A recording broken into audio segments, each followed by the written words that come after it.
All right, here we find ourselves at Chapter 12 in the thick of our classical unit, and we're continuing today with more classical forms, theme and variations, and rondo.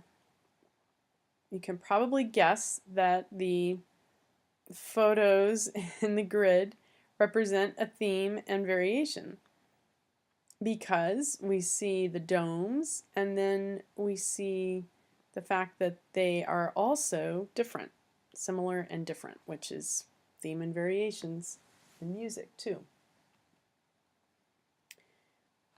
The theme is a complete tune that usually is several phrases long. The variations are unique changes to the theme on each repetition of it. Usually there's the same phrase structure as the theme, so it might be 2 8-bar measures that are repeated. It creates contrasting moods from the same material and is most easily described as A, A1, A2, A3, etc., depending on how many variations there are, and then there might be a coda at the end, which is freely written. Remember that these composers were trying to use templates that were fairly easy to build on, and so a theme and variation was a nice starting off point for composers.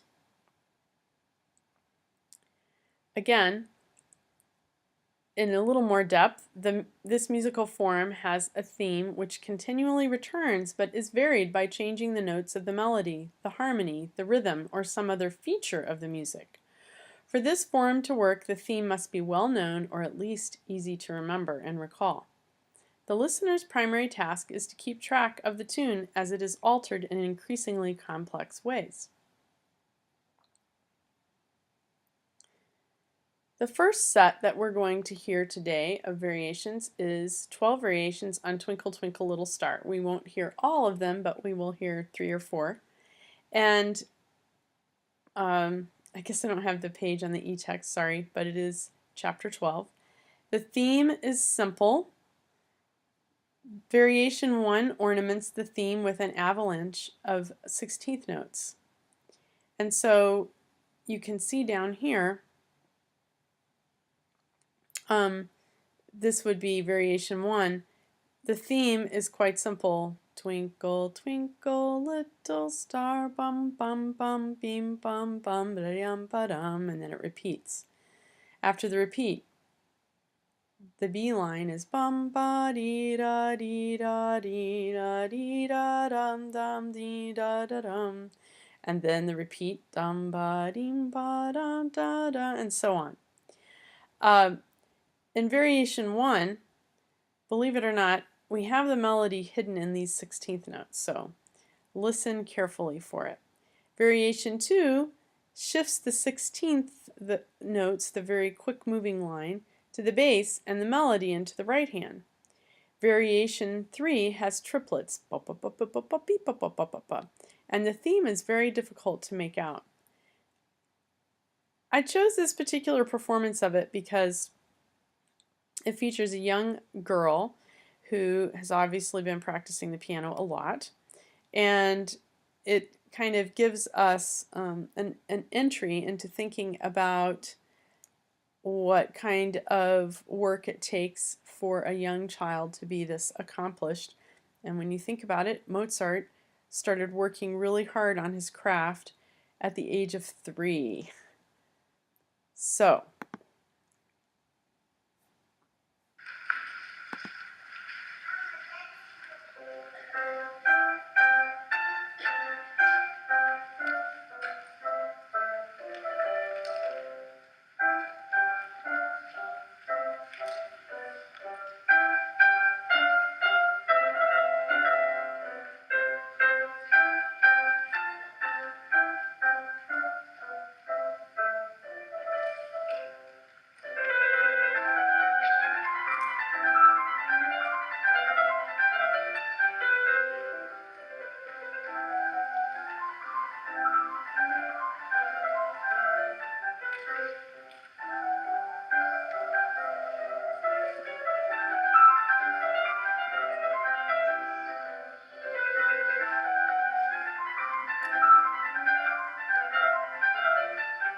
Now the quick notes move to the left hand.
A gal needs a little box to put her feet on.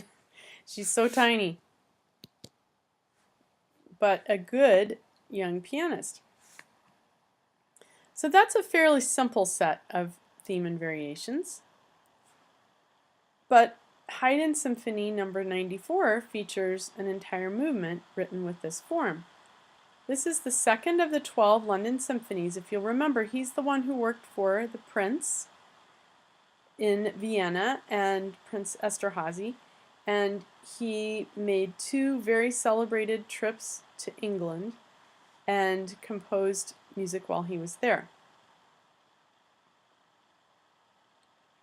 So you can see on the left-hand side of the slide the Hanover Square Rooms in London, which was the hall in which this piece was first premiered in 1792 to a standing room only audience. I don't think they had a fire chief back then, but they probably exceeded the safe capacity of that hall. It's not nearly as big as Popejoy Auditorium, although it's bigger than Keller Hall, where some of you tried to go to a concert recently and had problems fitting in. So the audience cheered this second movement and demanded an encore immediately, so it had to be repeated twice before they were allowed to go to the third movement. So I guess that means that they liked it. You can see the genre here. The form is theme and variations. You can look up the listening guide in your ebook. Those pages are correct. And here is the basic shape of it.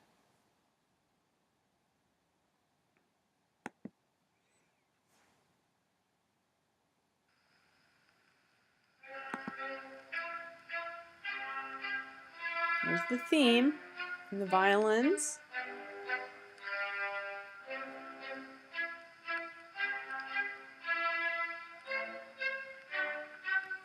Now it's going to be even more softer, pianissimo.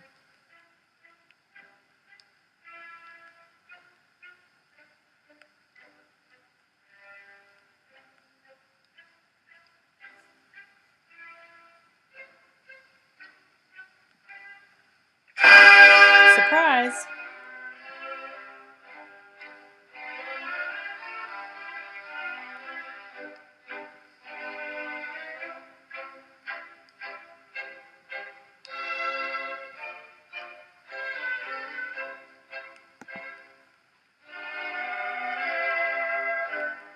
So this is the repetition of the theme.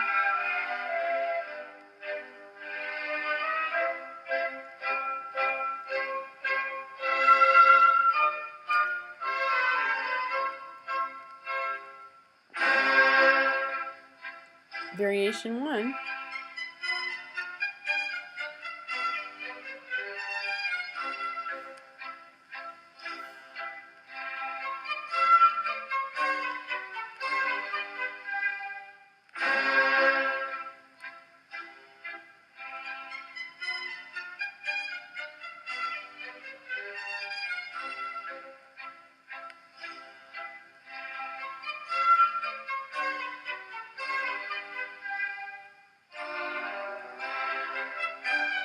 So this will be the B section of Variation 1.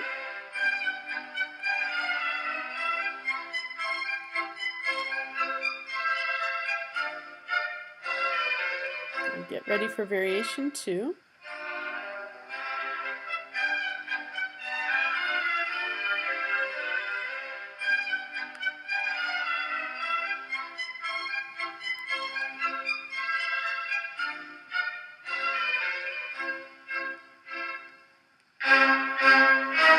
In the minor mode, variation 2.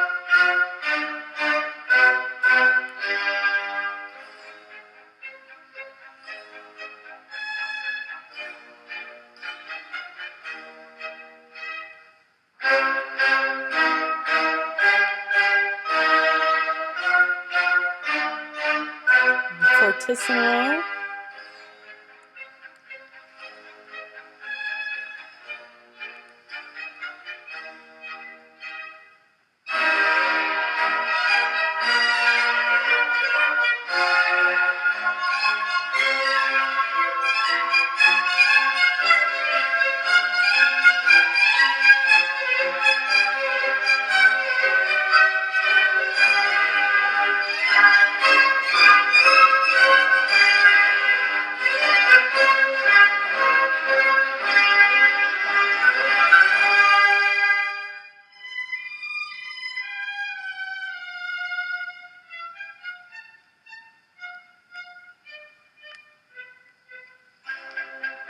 Here we are, variation 3, where the woodwinds oboe has the melody.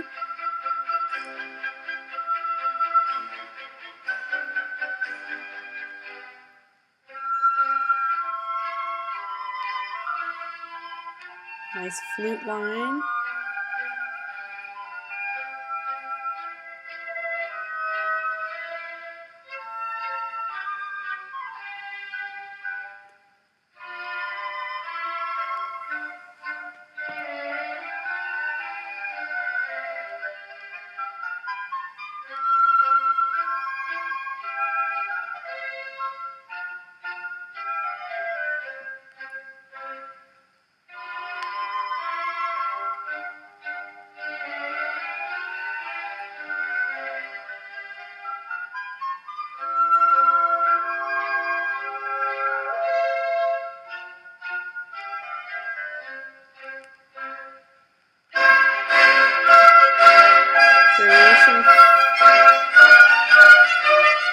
The listening guide, it's either the coda or variation 4.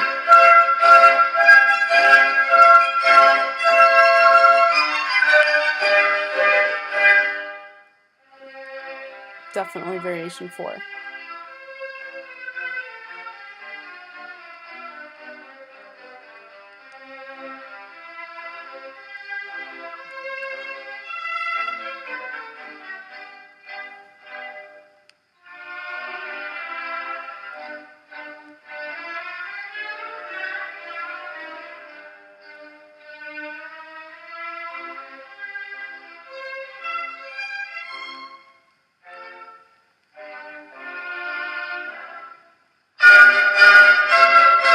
Coda.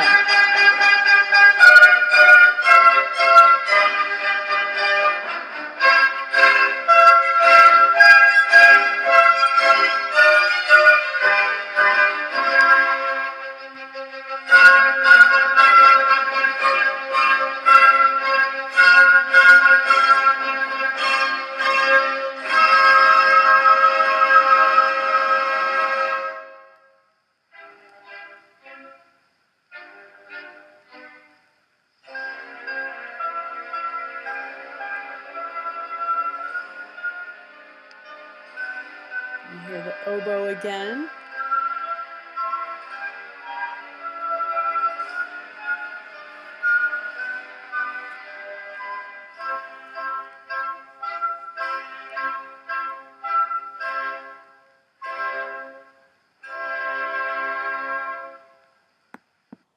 It's a delightful little duel. All right, back to the PowerPoint. Now we have Rondo Form. This is one of the oldest musical forms, and it dates to the Middle Ages. It's similar to Ritornello form, which, if you'll remember, is where the theme keeps returning or coming back.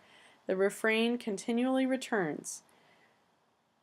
It's sometimes thought of as simple contrast and return with a light, tuneful theme, which is A, with contrasting episodes. The contrasting episodes are given different letters.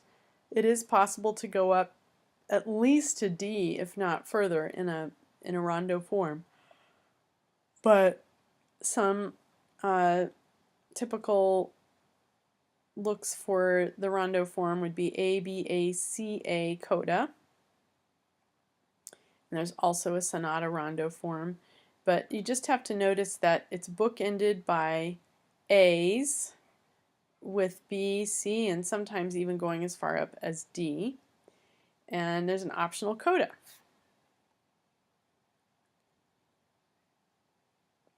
This is one of the oldest forms again, and classical rondo must have at least 3 statements of the refrain A and at least 2 contrasting sections B and C, or more. This often creates a nice symmetrical pattern, and it's usually the mood of a rondo movement is often light, it's quick and jovial in mood, and it often was the last movement. And finale is sometimes the Italian word for the end, or to be finished. Just as a quick aside, sometimes you'll notice that Mozart's music has what we call K numbers. And I know we've been talking about Haydn. This probably belongs in the last chapter. But Haydn's pieces all have opus numbers, but Mozart's have K numbers, Köchel numbers. And Herr Köchel is pictured on the right. And he actually went through and cataloged Mozart's 600 plus compositions in his library. You can imagine that he wasn't the most organized person after he wrote music, so he really benefited from having this man go through and put everything in approximate chronological order. His name was Ludwig von Köchel. He was a tutor of the Archduke's sons for 15 years, and he received knighthood for his service to the family, and he used his pension to do private research in geology, botany, and music. Back to Haydn. The Trumpet Concerto in E-flat major, written in 1796, features in the third movement, the finale, a rondo form.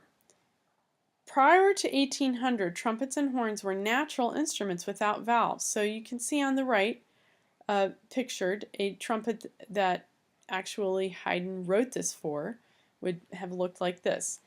And the difficulty of Haydn's concerto anticipates the continued technical development of the trumpet. Haydn knew at the time that people weren't going to have to continue to play this concerto without benefit of the valves, and that they would be able to play a full scale more easily. So he was kind of writing almost slightly ahead of the technology. The listening guide for this is on page 175 of your ebook.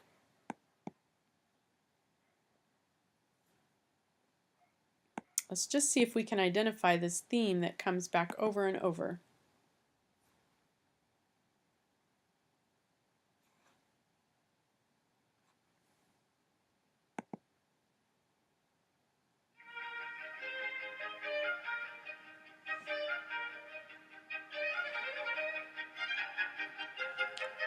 Here's our soloist.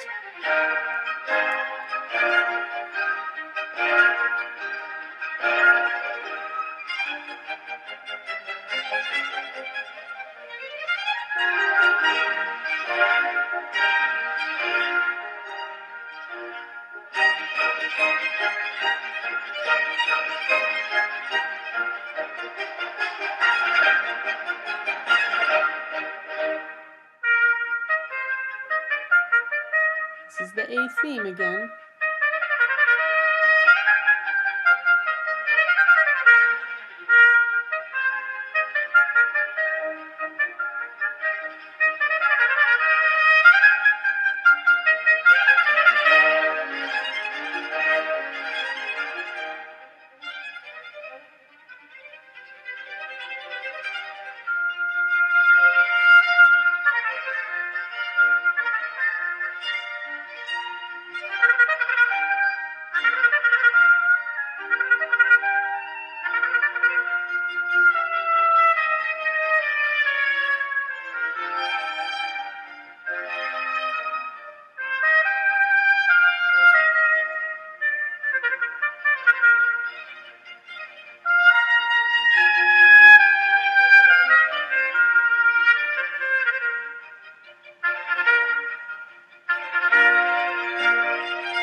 Back to A again.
There we go. It's short and sweet, and it's a complete rondo form. When you go through it with your listening guide, you will get better at hearing all of the parts of it.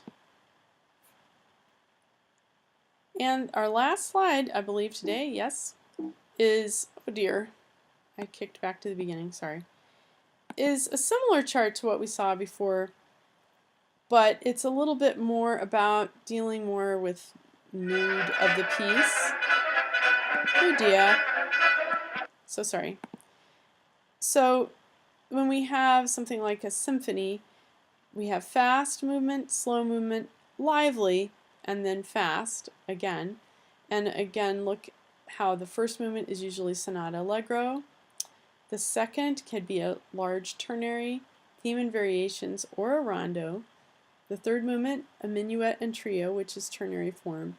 And then fourth movement, sonata allegro, theme and variations, or rondo. So really these four basic forms that we've talked about in the last two chapters are used for the vast majority of instrumental works for orchestra and concertos and sonatas, which can be solo works for many different instruments in the orchestra.